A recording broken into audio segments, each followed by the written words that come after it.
No one in the galaxy wanted to talk about Level B50. Even inside Future Lab, the classified research complex that had once dissected living neutron stars and engineered metal-eating bacteria, the name B50 was always whispered with trembling voices. It was the lowest level, the darkest place, and the only sector where every security AI had been programmed with one absolute directive. If a specimen escapes containment, immediately seal the floor and abandon it. Dr. Zixel had never understood why. He was a biological genius from the Valoran species, a race whose average IQ was 10 times higher than that of humans. According to Galactic Council records, humanity was considered a low-tier biological species. Short lifespan. Average reflexes. Bodies dependent on oxygen. Highly vulnerable to radiation and vacuum exposure. In the official classification archives, humans were labeled Adaptation Species Level 7. Moderate survivability. Unsuitable for advanced biological warfare. Zixel had believed that for 3 centuries. Until the night he was assigned to Level B50. Level B50 was the failed genetic incubation sector. Thousands of hybrid organisms were sealed inside enormous glass chambers. Some had plasma tentacles. Some existed only as breathing masses of darkness. Some did not even possess fixed forms. Everything down there had been created for war. And everything was too dangerous to be allowed to exist. Especially specimen K909. Codename Night Feeder. Never stare directly at it for more than 3 seconds. Zixel remembered the warning from his superior. And never fall asleep inside the incubation chamber. Night Feeder was not the strongest creature ever created. It was something worse. It hunted sleep itself. When a victim lost consciousness, the organism detected weakened brainwave activity, then entered the nervous system through the ears or eyes. No pain. No sound. The victim simply, never woke up again. Within 7 minutes, the entire brain would be consumed from the inside. 12 researchers had already died because of it. A 3-meter-tall Vidian warrior once attempted to fight Night Feeder using a plasma rifle. Security footage showed him collapsing after only 4 seconds of forced drowsiness. When the rescue team arrived, his skull was empty. That was why Level B50 was permanently flooded with intense white light. No one was allowed to work alone. No one was allowed to remain seated for long periods. And every staff member had to inject neural stimulants every 3 hours. Except humans. You people actually sleep naturally every day. Zixel had once asked Arthur, the only maintenance worker from Earth. Arthur shrugged. Yeah. About 8 hours. Without stimulants. Nope. No AI monitoring your brainwaves. Nope. At the time, Zixel had thought humans were bizarre. A weak species willingly shutting down its own consciousness every day. Completely irrational. The night the incident happened, Arthur was sent to B50 to repair the cooling system. Alone. According to the AI's calculations, the task would only take 10 minutes. Perfectly safe. That assumption became Future Lab's greatest mistake. 2:13. The lights on Level B50 flickered. A dry mechanical voice echoed through the intercom. Red alert. Containment chamber K909 has been opened. Zixel froze. Every security monitor instantly turned black. The temperature dropped sharply. Motion sensors disappeared one after another. As if something were devouring the electronic signals themselves. All personnel evacuate the floor immediately. The central AI screamed. Target Night Feeder has escaped containment. Panic spread throughout the facility. Valoran scientists fled. Vidian soldiers locked their combat armor into place. Some staff members even broke down crying. Because everyone understood one thing. If Night Feeder found someone asleep, it was over. Then Zixel remembered. Arthur. The human was still down there.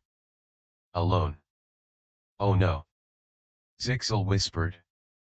Humans require more sleep than most species. The last hallway camera on B50 flickered online for several brief seconds. And the entire control room fell silent. Arthur was asleep. Right there in the maintenance chair. Mouth hanging open.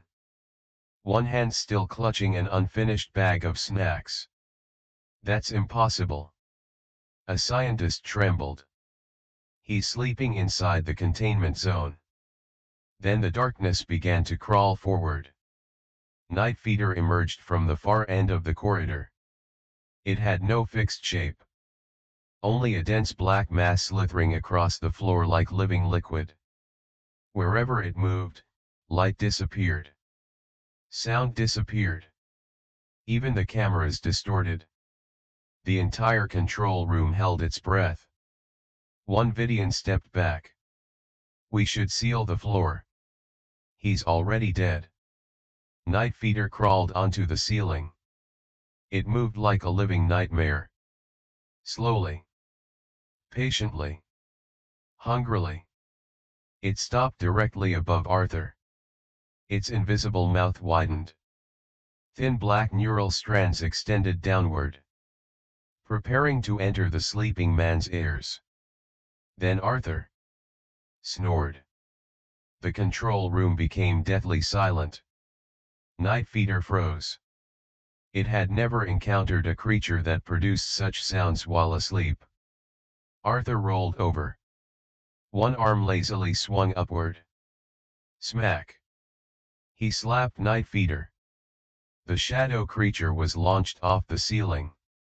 The entire control room screamed simultaneously. Not out of fear.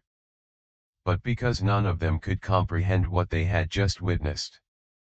Night Feeder recoiled violently. It emitted a sound like a broken radio. Panicked. Terrified. Wait. Zixel stared at the biological data. It's being damaged. The sensors began functioning again. Neural analysis systems exploded with warning alerts. Arthur's immune system was counter-attacking. That's impossible, Zixel stammered.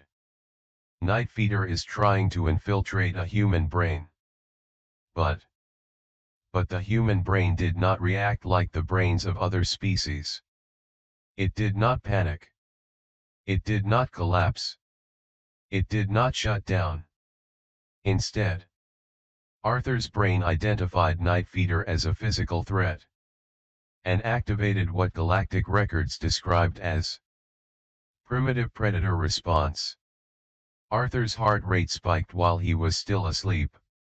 His muscles tightened. Adrenaline flooded his body like a storm. Night Feeder had not entered the mind of a sleeping victim.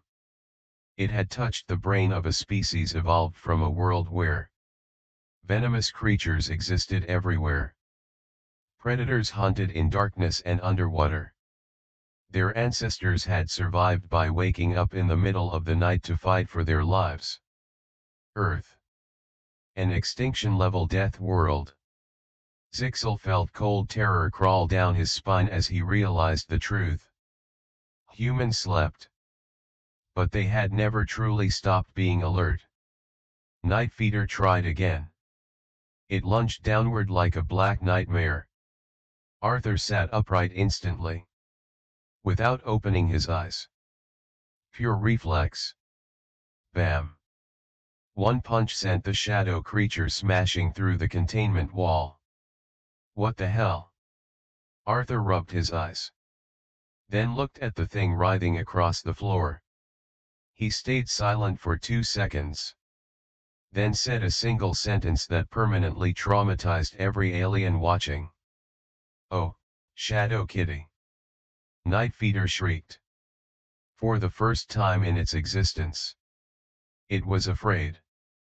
Arthur stood up. Still half asleep. He picked up a maintenance wrench. Then slowly walked toward the creature that had killed 12 researchers. "See Mir." Arthur yawned. "If you don't behave, you're going back in the cage." "Unlock the plasma cannons," Avidian shouted. "No." Zixel yelled. "Observe him." Arthur crouched down.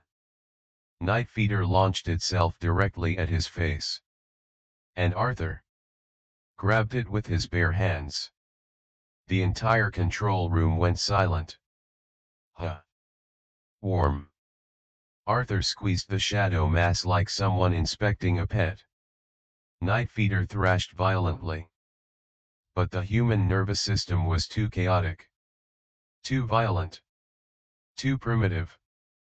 It could not control it. Zixel stared at the wildly fluctuating biological readings. A sleepy human brain generated endless streams of chaotic imagery. Memories. Instincts.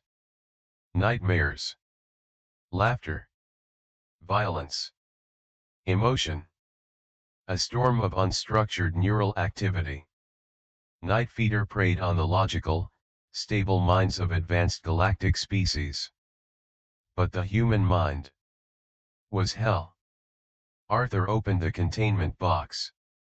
Then stuffed Night Feeder back inside like a cat being shoved into a travel carrier. "Sleep tight." Clack. The lock sealed shut. Silence swallowed the control room. No one could speak. Finally, Zixel asked with a trembling voice. "You aren't afraid of it?" Arthur frowned. "Afraid of what?" "It eats the brains of living creatures." Arthur thought for a few seconds. Then laughed. Back on Earth we've got stuff way worse." "Like what?" Arthur counted on his fingers. "Mosquitoes." Every alien in the room froze. "Tiny little things that kill millions every year." Arthur yawned again. "Oh, and parasites, venomous spiders, box jellyfish, bears, sharks." He glanced at the containment chamber. "This thing's pretty chill." Zixel felt his entire scientific worldview collapsing. The Galactic Council had assumed humans were weak because they slept. But the truth was far more terrifying. Humans were the only species insane enough to evolve survival instincts that still functioned while unconscious. 3 days later, all official documentation regarding humanity was revised. New classification. Extreme caution. Humans must never be evaluated using standard biological metrics. They originate from a death world where even sleep is a battlefield. As for Level B50, it received a new regulation. Humans are strictly prohibited from sleeping inside the genetic incubation sector. Not because anyone feared humans would be killed, but because nobody knew anymore what inside the incubation chambers would survive after waking them up.